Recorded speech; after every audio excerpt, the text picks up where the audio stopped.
And by the way, don't worry about the sprain thing, guys. That's a European uh, uh, that's a European term. Here in here in the good old USA, well, I'll I'll not mention what we typically call it, but that's interesting that you dug that out. But the European otter literature is loaded with that particular term, and it fits. It's a good thing to start the discussion with, because so much of what we do with river otters is not through observation of the animal directly, but through the I still call it scats or sprains. Uh, but anyway, so is the screen being shared properly? Can you can you see it okay? Yeah, we're And can you good. hear me okay? Yep, Okay, yep. good. So uh, I'll go over my background a little bit here, and I think it's a good message for undergraduate students, because my background certainly was never academic. Neither of my parents went to college, and I just happened to start at East Stroudsburg State University, now East Stroudsburg University in northeastern Pennsylvania. And all I knew is that I liked animals. I didn't think much about a particular major. I thought biology was wildlife, which was not the case per se.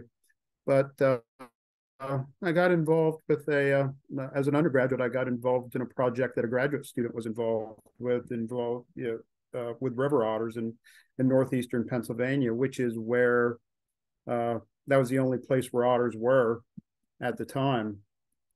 So, because they had been extirpated in the rest of the state, and I went on to do a master's project in that same program, and started. We conceived the idea of reintroducing river otters in parts of the state where they had been, but had long been extirpated. So my background started with river otter reintroductions in a lot of primarily, and through that process, we worked with a lot of different agencies, including the Pennsylvania Game Commission.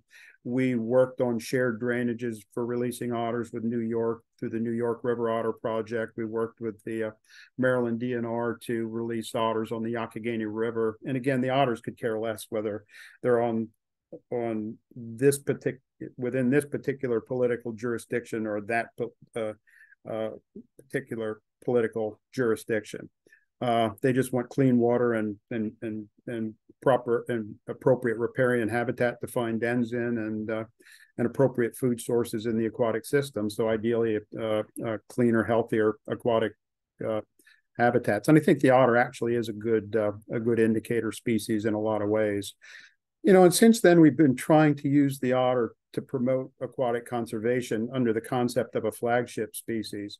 And you notice some of you may have seen the otter license plate in Pennsylvania. That's a result of our work with the otter reintroduction projects in Pennsylvania. And that license plate has raised somewhere around $1 million now for non-game wildlife research, not for the otter per se, but the otter was a very popular animal in the state. So as I mentioned, when we started the reintroduction project, there was a small population in portions or all of 7 counties in the northeastern part of the state.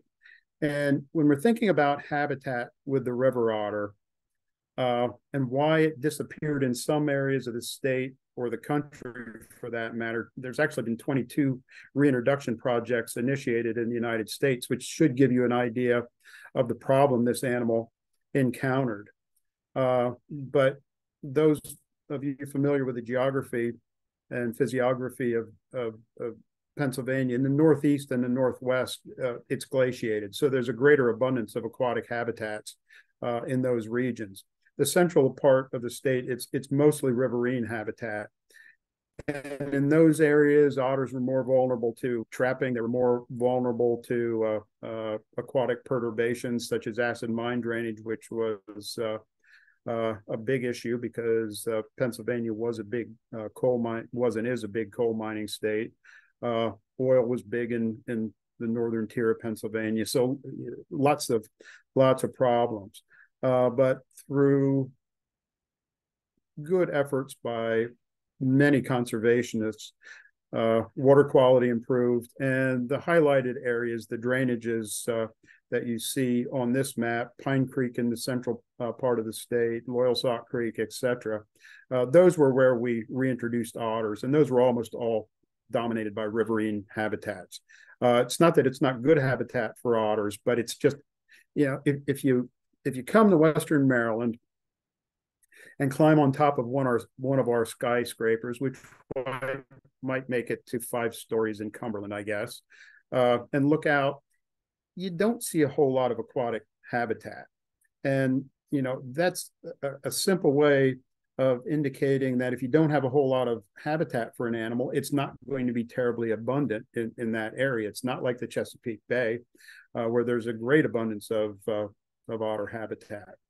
So in Maryland, otters didn't disappear from the Chesapeake Bay; they declined, but it was the western part of the state, in those linear drainages where they were harmed also. And I can tell you, we've been working along the C&O Canal with camera traps, and I can't help but looking for otters whenever I'm doing anything in the landscape. We're looking mostly at carnivores, and otters are extending throughout much of the Potomac River drainage now. So that's a really positive thing. People don't know it because they tend to be cryptic, but they're certainly in the DC area now as well. As far as the approach for the reintroduction project, I'm not going to go through all of this in any kind of detail, but obviously finding appropriate reintroduction sites is critical. What academics tend not to do is think about the public relations and education part of things. We're trained to do science. And I think my rural background was helpful to me, because you grew up in a rural background and you grew up with a 300 Savage in your hand, or you grow up with an Orvis fly rod in your hand. You're interacting with people who are out there and interested in recreating in the landscape. And having that background was really useful to me as we got into north central Pennsylvania, which is rural, and people hadn't seen an otter for 100 years because they'd been extirpated. Sometimes there were rumors about them destroying game fish populations, which were unfounded, and we had good information to present to them in an honest way. So the public relations was critical, and it resulted in widespread support for the project, and again, resulting in that otter license plate.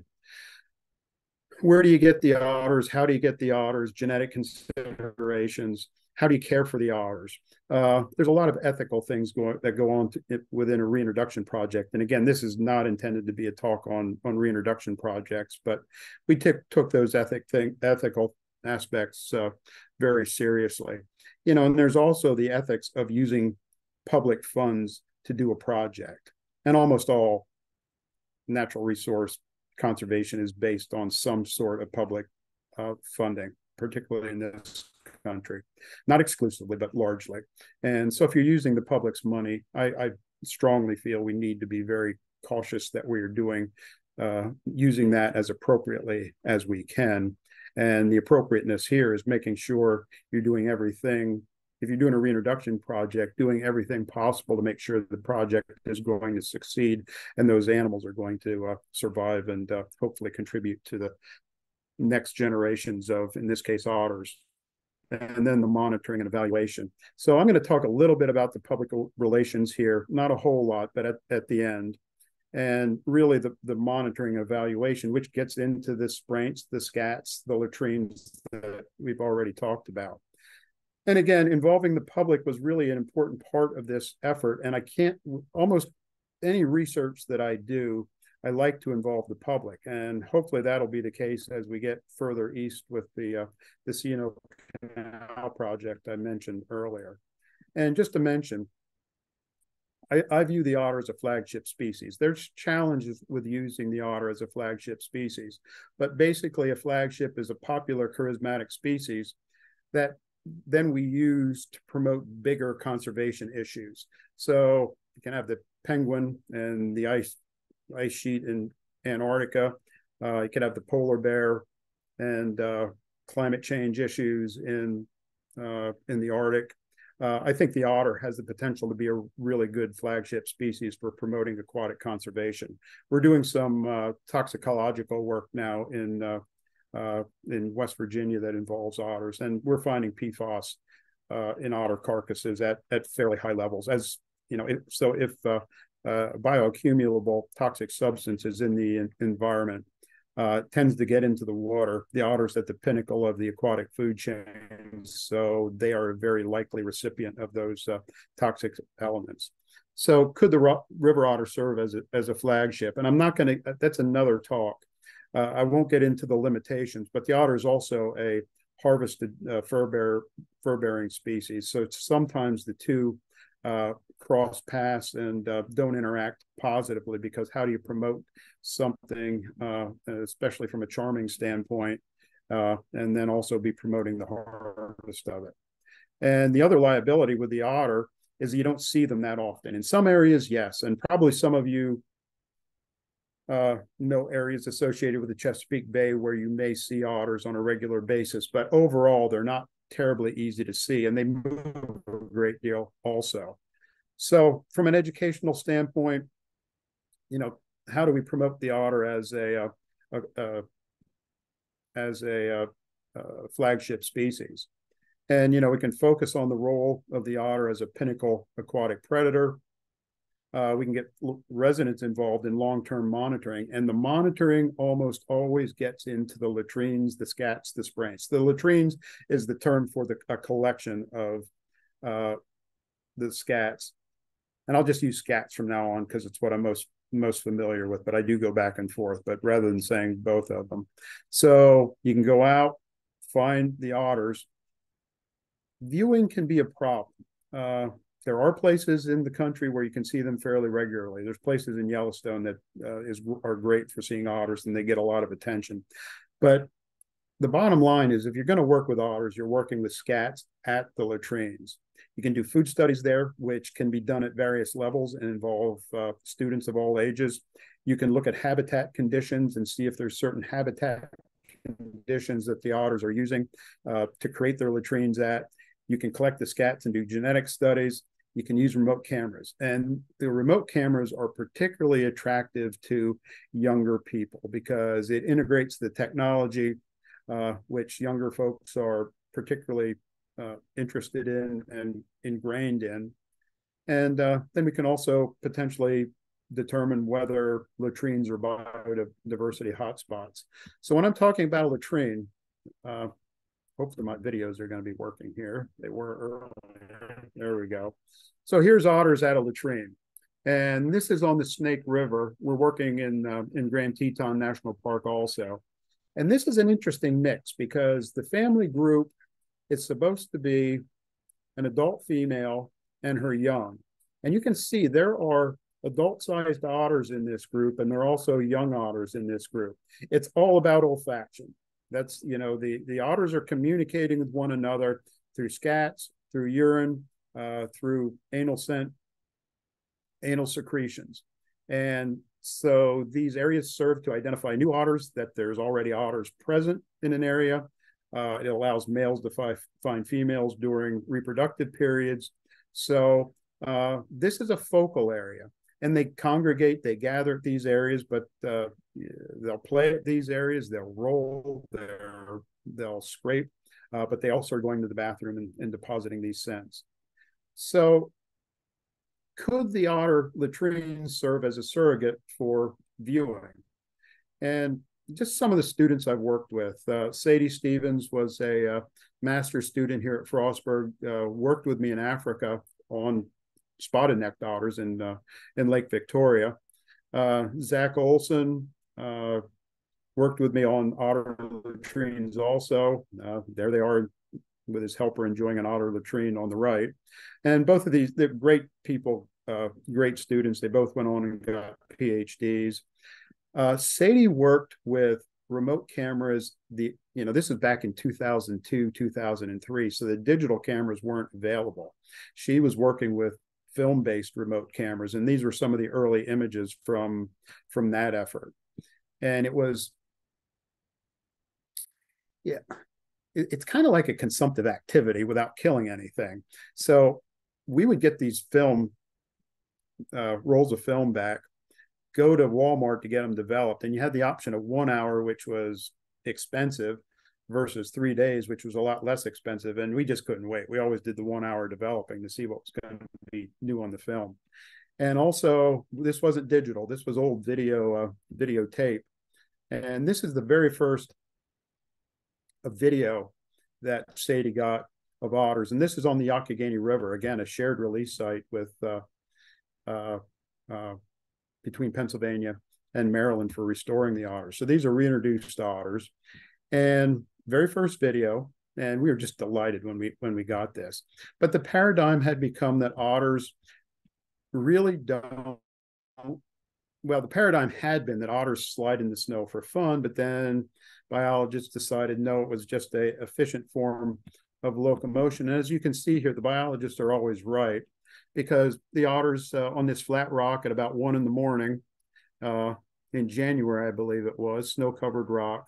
And you can see all they're doing here is sliding efficiently as a form of locomotion. There's no play involved here whatsoever. This is just plain efficient locomotion going on. And they efficiently locomoted across the rocks for about 15 minutes. So Sadie actually published a paper indicating that, yes, otters really do seem to slide for fun. But that was delightful when we got that. Our very first otter video, and I still don't think we have anything to top this particular one. And there the otter is putting down some spraints or scats, which was really the focal point of the project. And the other issue is, and what I'm really going to focus on for the next part of the talk, is how otters might make it more efficient to detect other carnivores. And other carnivores, but carnivores in general, low density, often nocturnal, not easy to view. So how do you efficiently monitor them? We use remote cameras, we use bait. It can be quite costly. It is quite costly to efficiently monitor carnivores, given those characteristics that they possess. Sadie started noticing early on with her project, and again with the old style cameras, it was hard to notice this, but she was getting frequent carnivore detections at the river otter latrines. So on 124 exposure roll, she had, of course, river otters, she had raccoons, she had mink, she had fishers, she had red fox, she had coyotes, and I think she had gray fox. So 7 carnivores on 124 roll film. And that just seemed, we didn't have a whole lot of good evidence, but it always stuck in my mind, is that the scent that the otters are putting down that's attracting them. So we started evaluating this a little bit more closely. First at Great Swamp National Wildlife Refuge in northern New Jersey, and then more recently in Grand Teton National Park. And I like to do things that are fun, and this has been a lot of fun. Casey Wagnon was the graduate student working at Great Swamp, also a Frostburg graduate student, just finished his PhD. After he left Frostburg, he went to the Channel Islands and worked on the island fox a little bit, which is an endangered species. And it's an island endemic, and it didn't grow up, so to speak, evolve with predation. And it's a long story, but golden eagles arrived at the island because bald eagles had become extirpated, and and there's other issues going on as well. But the golden eagles were preying on these little foxes. So when Casey sent me this picture, I called him up and I said, that's really cute. What did you use to chemically immobilize the animal to handle it like that? He said, it's not chemically immobilized. They're just so passive, you can handle them like that. So that was a really cool story. So Casey just finished his PhD. I'm very proud of him, but he did some really interesting work at Great Swamp National Wildlife Refuge. And again, this is an area a national wildlife refuge that's close to New York City. You know, it's like 50 kilometers from New York City. It's surrounded by some really heavily developed landscape. You know, I think this map gives you a little bit of an idea. So the distance from the refuge to downtown Manhattan is a short distance. But in the refuge, there's a lot of stuff going on. So these are known carnivores that occur there. And we put the opossum in the group because of their behavior. They're not carnivores, but they have certain behavioral characteristics that cause them to show up at camera sites the way other carnivores will. So with this list of carnivores, from coyotes, black bears, river otters, long-tailed weasels, Casey was evaluating their presence. And by the way, I love red foxes. We just had one laying in our field in the sun yesterday. And during the pandemic, we 2 years in a row, the pair had five young that we kept us entertained during the pandemic. This in the mouth of the fox, and Casey published on some of the things that you'd never see without remote cameras. This was actually a giant largemouth bass that the fox had come up with. I'm sure it got caught in the shallows, but a lot of interesting things the foxes were caught carrying. And Casey used camera traps in two ways. The first scheme was putting the cameras at Otter Latrines on service roads. So these are dirt roads that the crew at the refuge used to do their work, and then more traditional baited sites associated with the service road. And then the second scheme was simply putting cameras at latrines and then a paired site in the riparian area within 100 meters of each of the selected latrines. And the argument there would be, if you're getting a lot of carnivores at the latrines, well, is it because of the latrine or because carnivores and a lot of critters are moving along the riparian areas as natural travel ways? So that's why the paired site comparison. So setting up these different sites in different ways, we went out and looked for, he didn't use all the latrines that he found. 4 to 9 sites were monitored depending on the study. For the ones that involved road surveys, 20 cameras were used. Placed systematically every 500 meters along the roads. And you can see in the lower left the general setup. So this is the camera and, of course, the road associated with it. For the baited sites, these were associated with the road sites, but off the roads by 50 to 100 meters. And we used deer meat and then suet and skunk lure to act as a general attractant.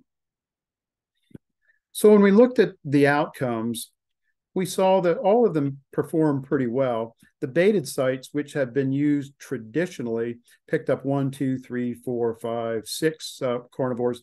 The road sites 7, and the latrine sites picked up 8 carnivores.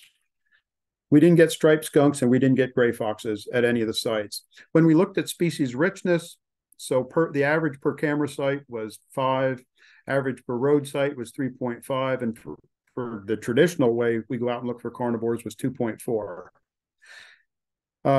When we looked at diversity indices, you know, the variety of species that were occurring at a site, 0.48 with the Shannon-Weiner index for latrines, and it just goes down from road to bait. So the latrines were outperforming the more traditional ways that had been used for looking at otters.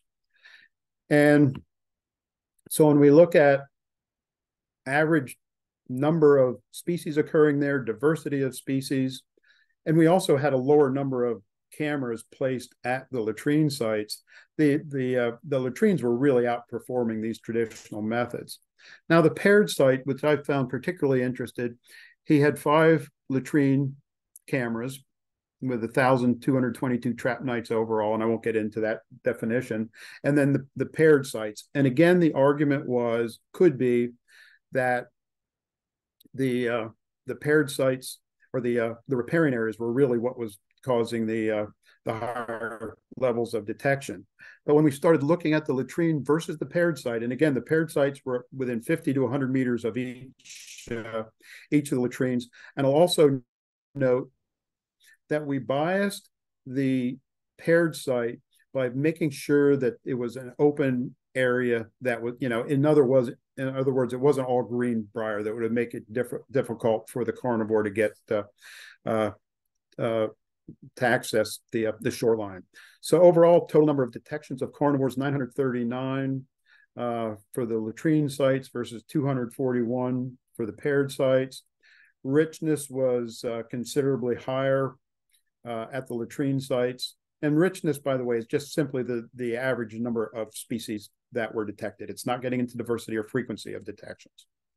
So overall, higher average species richness, 5 times the total detections, higher, I don't have the biodiversity information on here, but much higher detection rates. So, it wasn't large sample sizes, but it was it gave us pretty strong evidence that there's something going on at latrines other than just the otters. The otter activity seems to be attracting other species as well. So we've continued doing this in the Grand Tetons, and we kind of got interrupted during the pandemic and are getting back to it. But initially we had 8 paired camera sites. We have more than that out now. Obviously a very different landscape. And, working with some of the tour operators, we found that their clients were very interested in river otters. So it's not a bad place to work. And I'm actually sitting at an otter latrine site when I took this particular picture.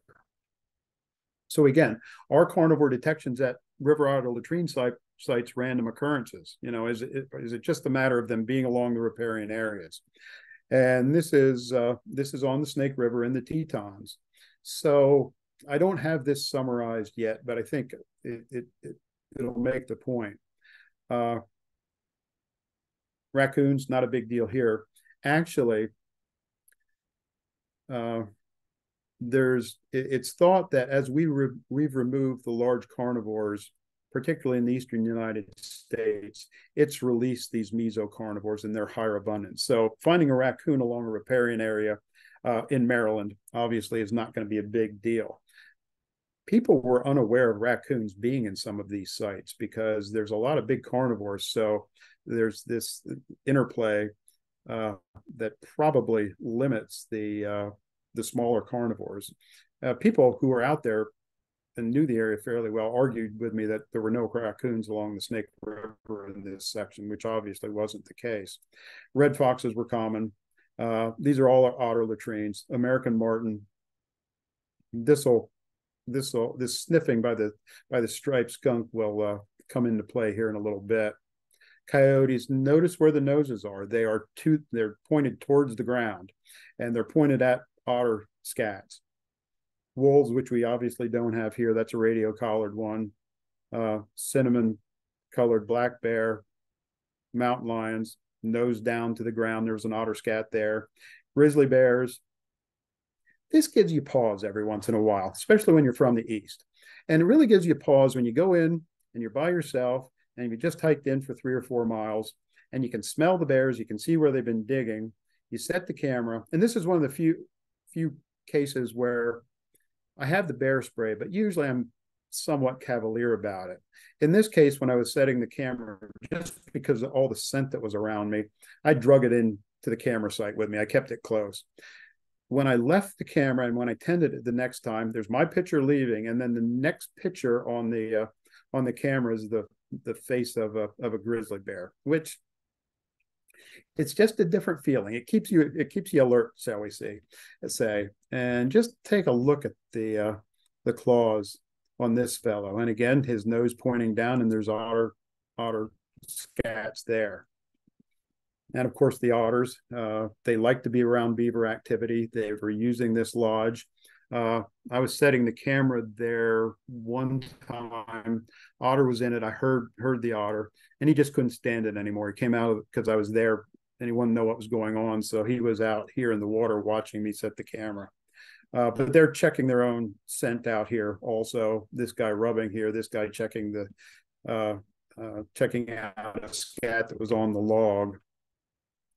Red fox, nose down, and then urinates, overmarks the latrine. Again, an indication that they're not just going through there, they're responding to the scent. This we saw a number of times with a bunch of different species. So the raccoon's standing here smelling the boughs of this conifer. And we couldn't figure it out until we looked at this video. The otters would come along, pull the boughs down, rub on them, and presumably mark on them. And it makes sense because it elevates their smell. And if the purpose is for the latrine to serve as an olfactory cue for other otters, but we started seeing that happening. And again, you would never see, you could spend your life in the woods, and without the remote camera, you would never see anything like that. Well, never is a big word, but.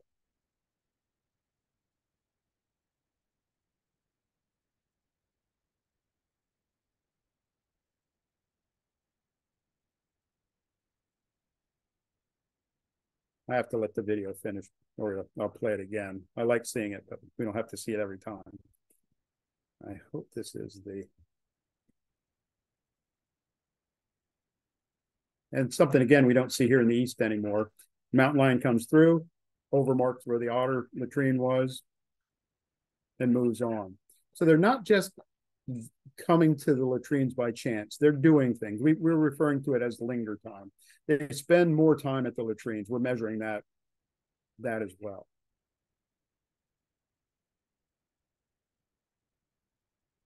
Just gotta let this one through.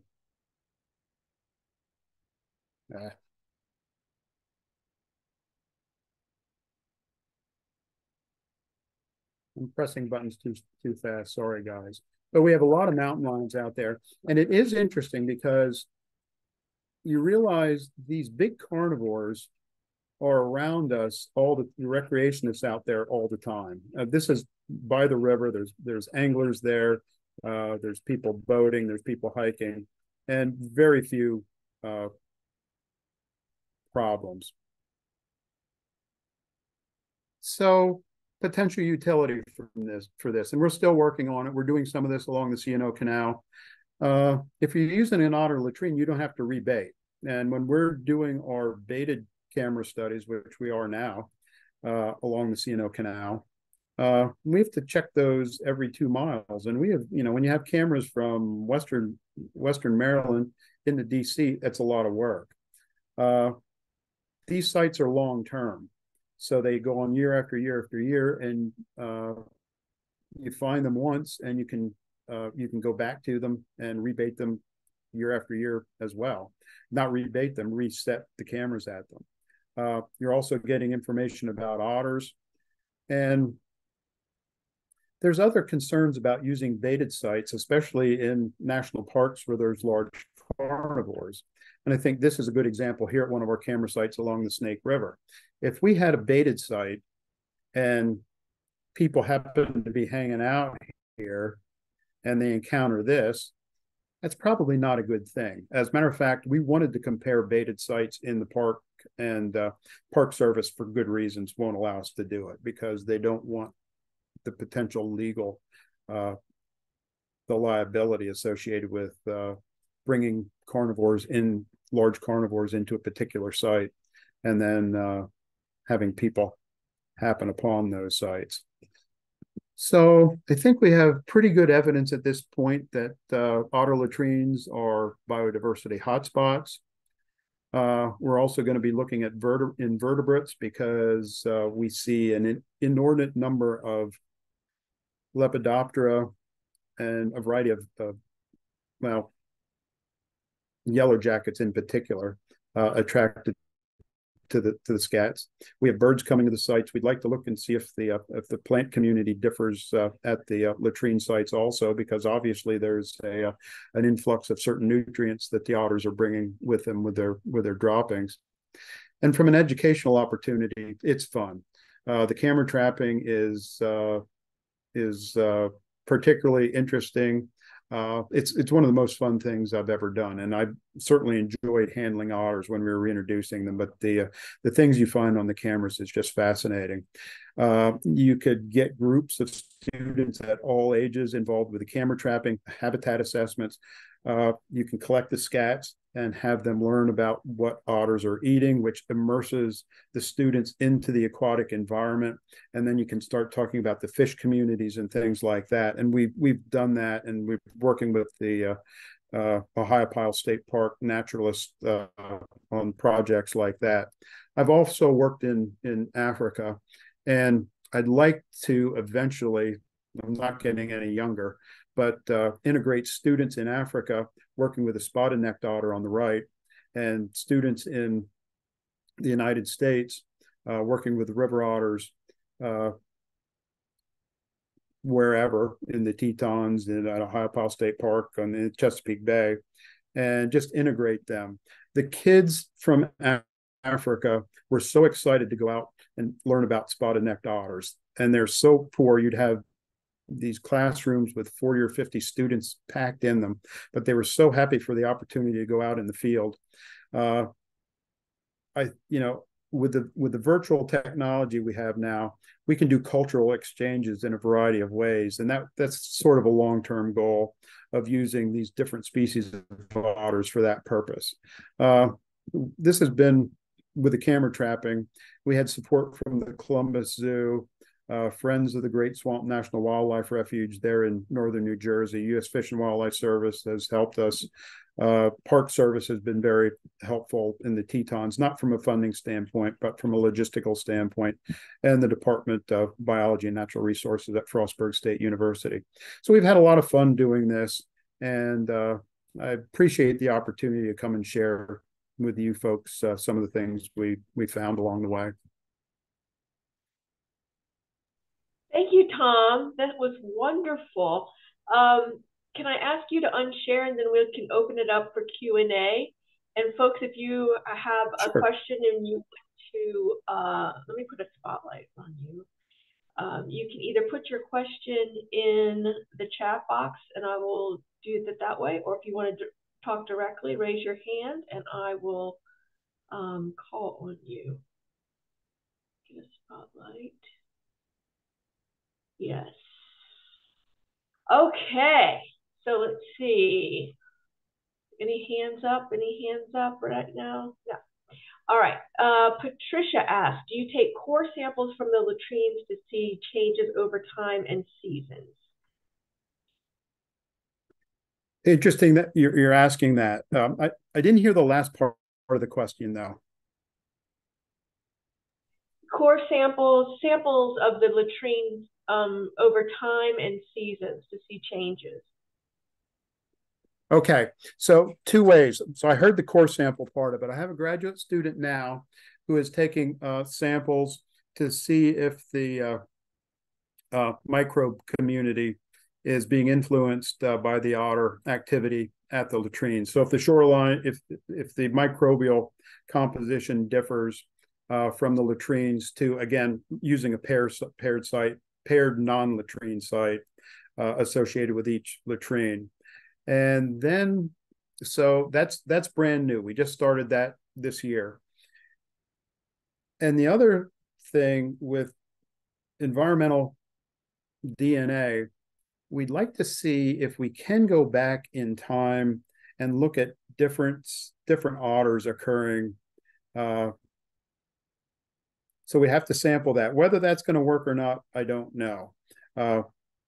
Yes, we can get we can extract DNA from the scats, but whether we can get it from the soil, we don't know. But it's an interesting question that you asked, because those two things are on our mind, and we are addressing one of them now.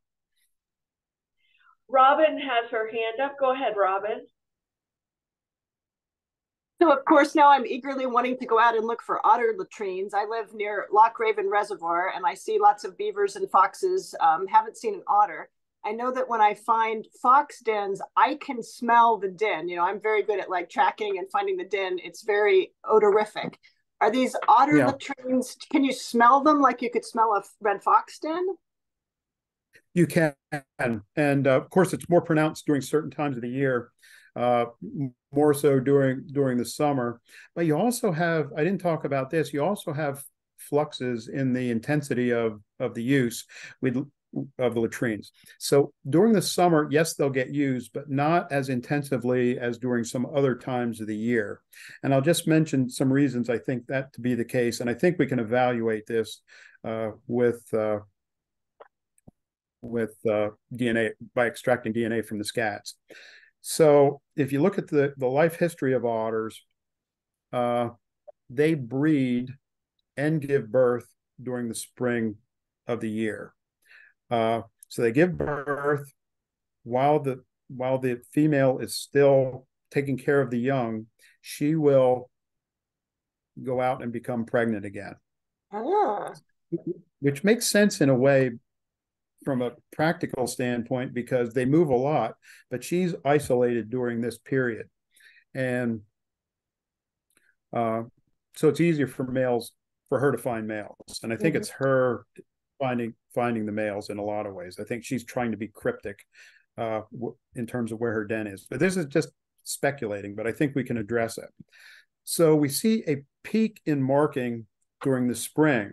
But when we look at our remote cameras, we have lots of scats going down, but the average number of otters coming to a latrine is smaller than the second peak of marking that occurs in the fall of the year and late summer. So what I think is happening during the spring, male boundaries are breaking down as they're looking for females for opportunities to mate with. It's individual males doing most of the marking to advertise their presence to other males. Hey, I'm here, but also to let the females know that they're there. So breeding ends. Females taking care of her young. They're not coming out until later in the summer, and there's not a whole lot of marking going on during that period. It's not that there's no marking, but it's less marking. And it's a terrible time to survey also because the vegetation's up, the insects are out. But I had graduate students doing it. And Colin Carpenter was one of those, who's some of you may know, he's a black bear biologist in West Virginia now. So we have that lull. But then in the fall, late summer, we start seeing more marking going on. And if we look at the number of scats that we collect and then compare that with cameras, it's more average otters per visit to a latrine in the fall. And it kind of goes on into the winter. It slows down during the winter. We don't know if it's slowing down in some of the areas we studied because of access to the shoreline or just a change in behavior. But in the fall, I think what's going on is the female and her young are starting to contribute to marking. And again, Sadie Stevens published a paper on that also because we observed this difference in the average group size in the fall. And she also saw young otters on the cameras in the fall and late summer doing that. So you can certainly smell the scats. It's a strong odor. Musk, to me, it's a strong fishy smell. The anal gland secretion, as with mustelids, is going to be smelly also.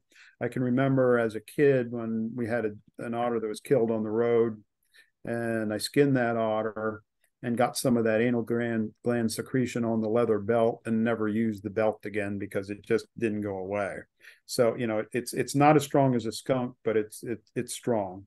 So I answered your question in a very long way, but yes, you can smell the sign in the summer. Also, when you do find the droppings, very often the bees and the butterflies can be an indicator as well.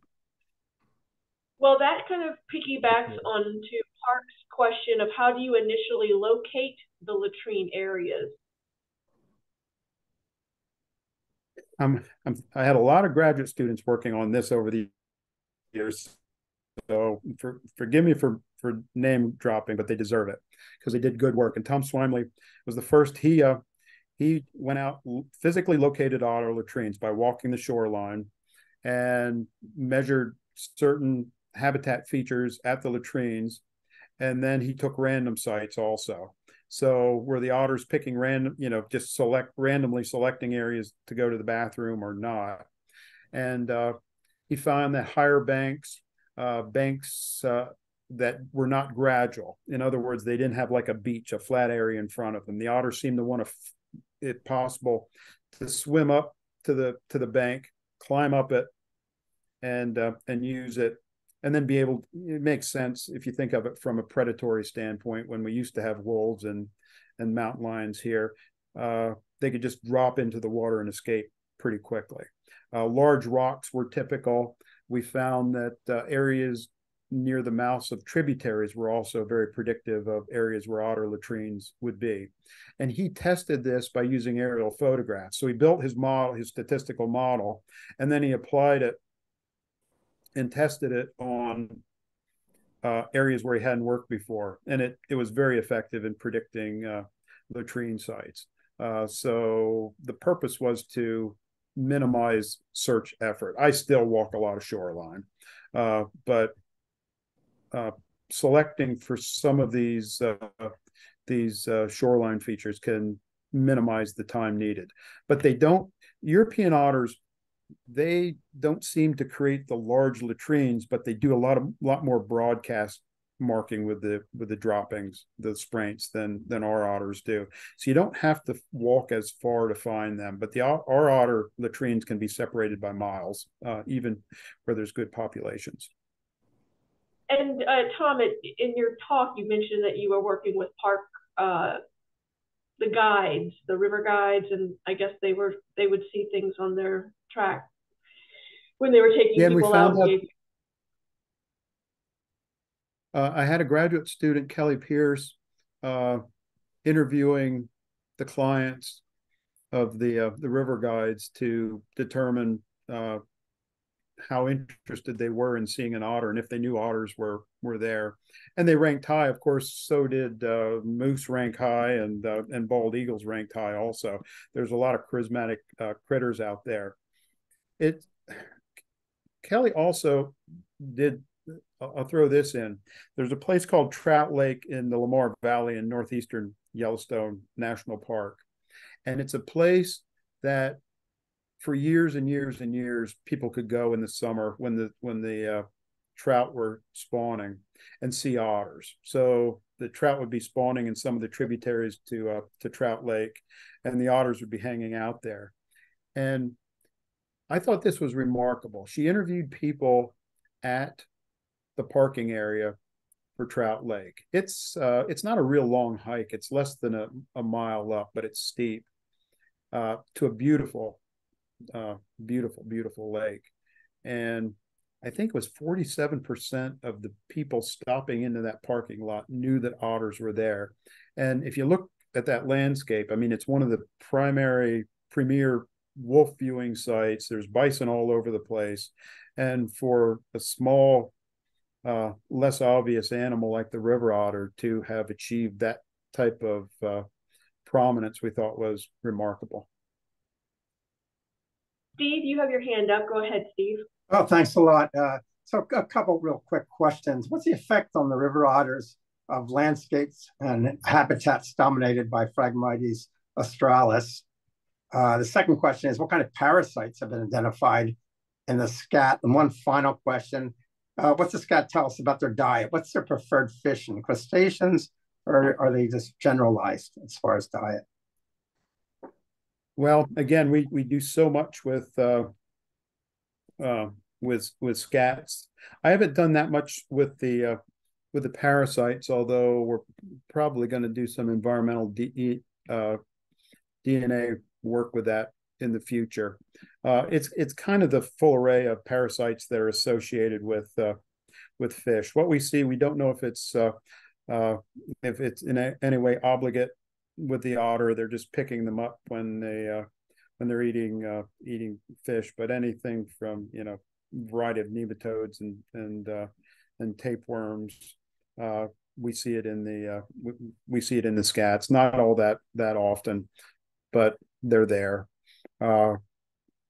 We've had Durofilaria lutrae, which is a heartworm that's associated with otters. We found that not in the scats, but in the blood sample. So it's a variety of parasites, mostly associated with the fish diet, and that leads us to the diet. And I have one student working on the Potomac River right now, as well as some sites in West Virginia. We've done a lot of this. And we did the food studies not because it was all that novel. One of the things that we do, the otter has been studied received a lot of attention, is food studies. And that's because early on, early researchers could find the scats, and there was a question, that we've dealt with since we started modern wildlife management, and the infancy of wildlife management in the late 1800s, and the early negative attitudes towards carnivores. So in the 40s and 50s, there were a lot of food studies done. The intent was you shouldn't start a study with the intent of proving something, but those early biologists were largely attempting to show that the otter was not destroying game fish populations. And that typically has been the case. Our food studies started when I was a kid in northeastern Pennsylvania, and we really did it as a basis for educating the public at the reintroduction sites. And obviously what they eat is going to depend on the type of aquatic system. In the Poconos, we worked on heavily stocked trout streams, and still white suckers were the predominant food item. Would they eat trout? Yes, but I don't think we've ever had them more than 20% frequency of occurrence in the diet. So it's usually the slower moving fish, non-game fish, what we refer to as panfish, bluegills, pumpkin seeds, etc. The Lepomis were very common in the otter's diet. And then the question became, so they're not eating a whole lot of game fish. Are they eating large game fish primarily? And that did become novel, because we found that we could develop it was actually a really nice relationship between lateral line scales and predicting the length of a fish. If we just took any scale from the fish, there's a lot of variation in the size of them. So when we looked at just the lateral line scales, it reduced the variation in the size of the scales. We can find those in the scats. So we go in, sample the system, measure the fish, randomly take a lateral line scale, and develop these simple regression models. Then we take lateral line scales from the scats, measure those, plug it into the regression models, and come up with an estimate for the size of the fish eaten. And that was particularly useful in educating the public. When we say that the vast majority of fish are 8 inches or smaller, that resonates well. And it also demonstrated that we were trying to address issues that were of concern to some folks. And that's why we're doing a study in West Virginia also, because the word's gotten out that they're harmful to game fish populations, and the graduate students really following that same approach. The one thing new he's doing, though, is looking at availability. We did a lot of fish sampling at some of the scat sampling sites. So are the fish or the otters selecting particular species of fish based on the availability in the system? And we're not done with that yet, but he should be. I can have him talk to you later in the fall. He should be done by then. And there was a third part. Habitats dominated by Phragmites australis. What's the effect of the invasive? Now I know why. Okay, I know why I ignored that one now, because I don't know.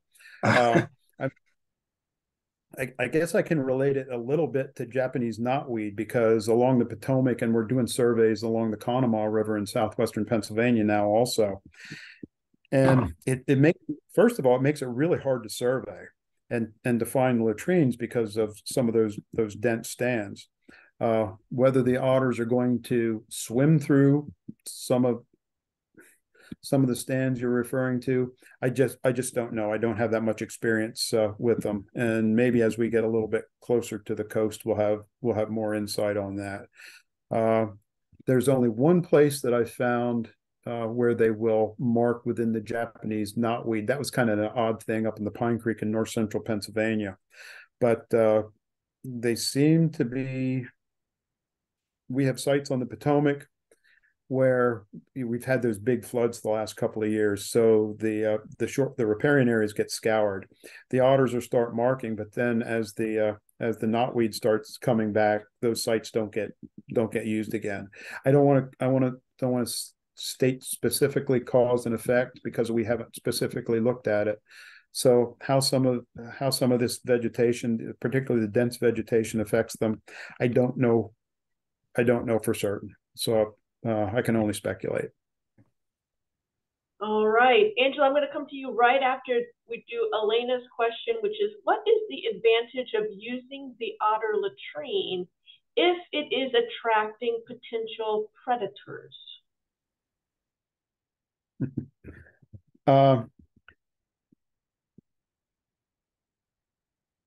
think that it relates to why the otters select. Obviously, evolutionarily, there must be an advantage for them to be communicating with one another through these olfactory cues along the shoreline. They're low density, and they have to find one another for various reasons, or avoid one another. And scent is not going to be as obvious in the water as it is in the shoreline. So I think if they're going to communicate through, their low density, so bumping into one another is not going to happen that frequently. So they have to communicate. They need to communicate somehow. And I think it's still advantageous for them to do that, even though they could be preyed upon. But they're also 20 to 30 pound members of the weasel family. So they can defend themselves quite well. There's an amazing video of a small female otter being caught out in the snow by, I believe it's 2 coyotes. Bob Landis is the cinematographer. This is in Yellowstone. And the otter is just running and sliding over the snow. The coyotes catch up with it. They're trying to kill the otter. She would roll forward, spin, and come up facing the coyotes. She made it back to her den, and then there was a close-up. She was bleeding, the coyotes were bleeding. So the point is, even a small otter like that, an adult, is still pretty formidable. But I also think that they're selecting areas on the shoreline that offers good escape possibilities. We've also looked at the type of cover in the background at the latrines, and they tend to select areas when possible that are more open, so they have pretty good visibility of the sites when they come out. So it is a give and take as far as their vulnerability to predators. And I did find the dead otter, fairly large dead otter, by a latrine on the Snake River. Could have easily been killed by a mountain lion. It was too far decomposed to do any kind of necropsy and assess it. So it certainly could happen, but they're formidable small predators also, and they can defend themselves. I'll just relate this one story. I remember I had some veterinarians who were also PhD students up at Penn State we worked at Penn State also. And the first otter that they handled was a fairly large male, and we had it chemically immobilized. So the otter's starting to come out of the drug, and if their necks are larger, it's for their torpedo shape for streamlining, and so their necks are like little bodybuilders. And I'll never forget, the otter's coming out of the drug. The one veterinarian's holding the otter by the neck, and I just saw the veterinarian's eyes get bigger than I thought they could possibly get. But he felt the strength of that otter. And really, it's almost impossible to hold them in a way where they can't bite because they're so supple in their movements. I mean, they can do 360s in the water really easy. So there is some disadvantage, but I think they cope with that in a variety of ways, including the selection of the latrine sites. Thank you. Angela, go ahead. Hi. So I actually put in the background of my profile. Sorry, of course, as soon as I unmute, my husband knocks over all of the fireplace stuff. So in the background here, this is my current camera trap. Craig, please. This is my current camera trap, and you can see the otters come up on the floating dock part. They have been up on the fixed part, which is kind of behind my head, and they have used multiple parts of my dock as a latrine. And this is the water end. I also have video of raccoon going out there. I have video of fox going out there, and a heron that loves to hang out. So we do occasionally rent this, so I can't keep the camera, running all the time year round, but I intend to keep it pretty regularly. And my question is, as an amateur naturalist, what else should I be recording? Like, I have pictures of scat, I have this now, like, if in the future someone wants to know about the otters living on Parker's Creek in southern Anne Arundel County, like, what kind of data? Because I know they've been there for the entire time. When I first moved in, I saw scat. I didn't pay much attention to identify it. And then I had someone come by and go, oh yeah, that's otter, right? And ever since then, I've noticed it for 2 years, and now I'm observing, and there's at least 2 that come up. My other question is, obviously you have camera traps going and they come back all the time. Here, the otters seem to look right at the camera, and I don't know if the infrared alarmed them. They only came the first 2 days, and then it was set up for an entire month, and I never saw them again. Well, those are some of the things I think you should, with your question about what you could be recording. I don't know if it's the camera that's bothering them or not. I suspect probably not. But you're going to potentially see seasonality, and we don't know that much about coastal populations. So, recording their occurrence or non-occurrence during the course of the year, I think would be an interesting aspect that you could look at. Now, there are places where they will start using a latrine and they just abandon it. So whether there's anything going on, how long have you been monitoring them there? You may have said. It'll be, I think, 2 years in March since I've known it's otter scat and been observing it. Okay. So they're continuing to use it. So, yeah, they've been using it for a couple of years. And the person who told me also deals with a place down the street and knows that the otter are down there. I still don't know where its den is, but they know farther out toward the open water is someplace where their nest den is, and knew of the presence of otters.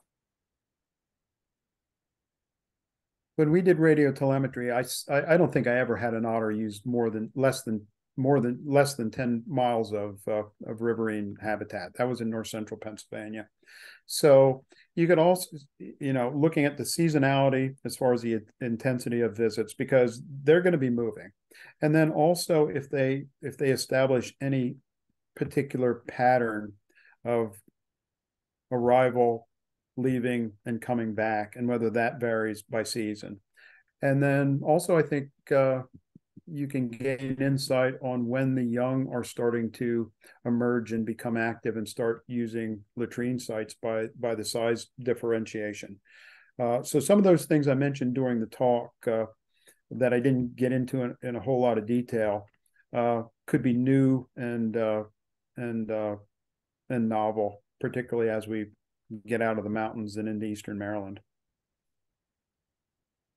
Great, thank you, because I'm fascinated by them. My mother used to be a zoo docent, and before she moved to DC, in my hometown at the Ross Park Zoo, she also proved that they play, because she would go by, and if she had something colorful like a balloon or an umbrella with her, they would chase it on the inside of their cage when she was there. And there used to be an otter there that was named for her that we donated after she died. So I'm very, very attached to otters. So I will be watching the otters on this creek for as long as I have physical ability to get there. We've written some papers on, particularly Sadie Stevens, on some of these behaviors based on the remote cameras. If you're interested, just email me and I'll send you some copies of those.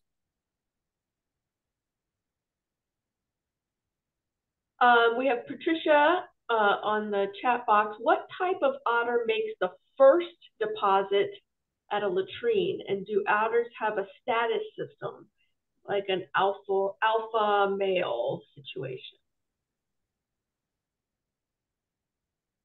That's a really good question.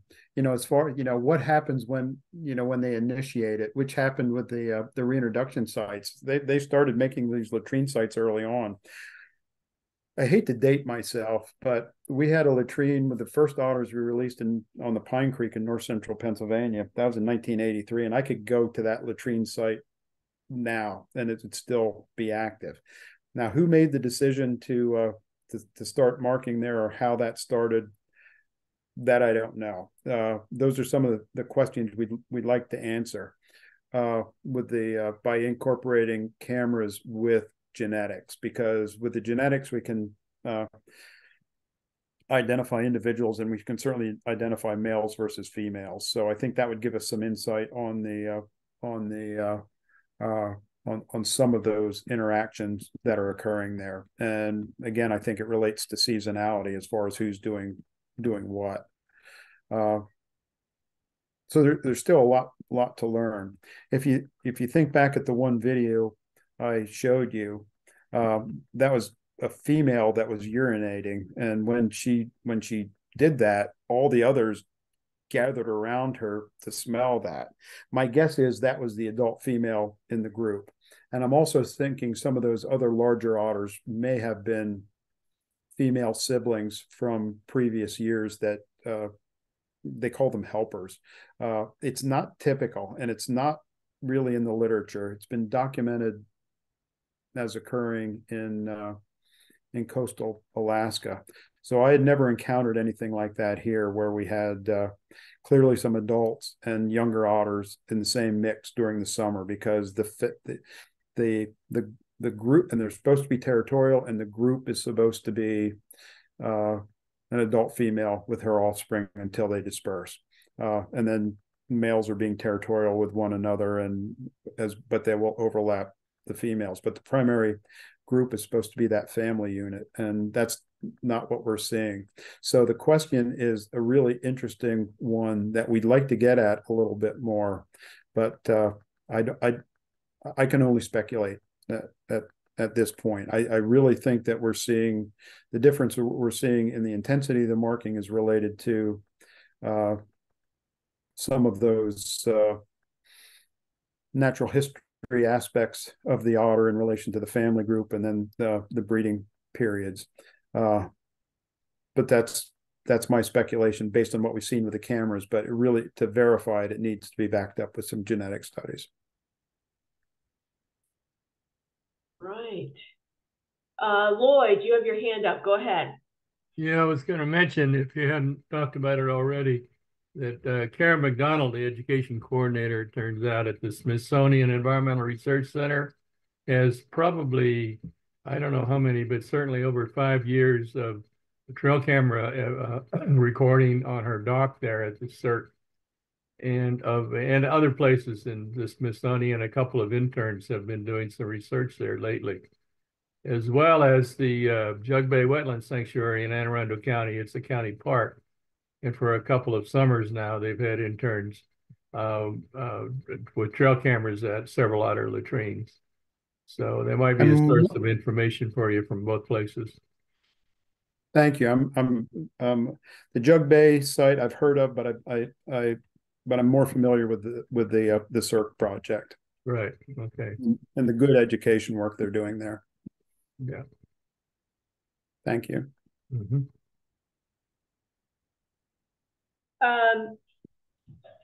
Any other questions for Tom tonight on otters.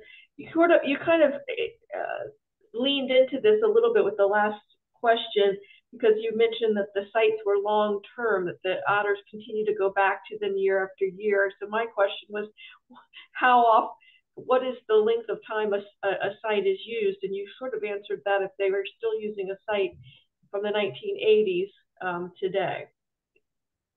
Yeah, and I want to go back and more formally document that, because there's so much when you work with a species, and there's so many good biologists working for state agencies, and if it doesn't get, and I blame myself for this with some of the otter stuff, because we, a lot of stuff that we've seen that are interesting natural history notes, and sometimes we just don't take the time to write it down or to investigate it a little bit further, and then we die. I'm not I'm not projecting here, although somebody mentioned something about the popularity of otters. I think it was Angela, and I'll share this. It's no big deal, but I was in Johns Hopkins in early March. I had my chest ripped open, and the people. So I was in the hospital for a while, and very nice people, and they learned I worked with otters. So I found out the nurse practitioner on the floor, the otter was her favorite animal, and she viewed a group of them regularly. I guess they had a place on the bay somewhere in the area, and then the doctors learned that, and I found out. I've liked the otters, but it did reinforce that a lot of people actually do like the otters, including people I didn't. The otter became a bit of a star in the hospital ward, anyway. And Cindy's asking, what is the purpose of the scat dance?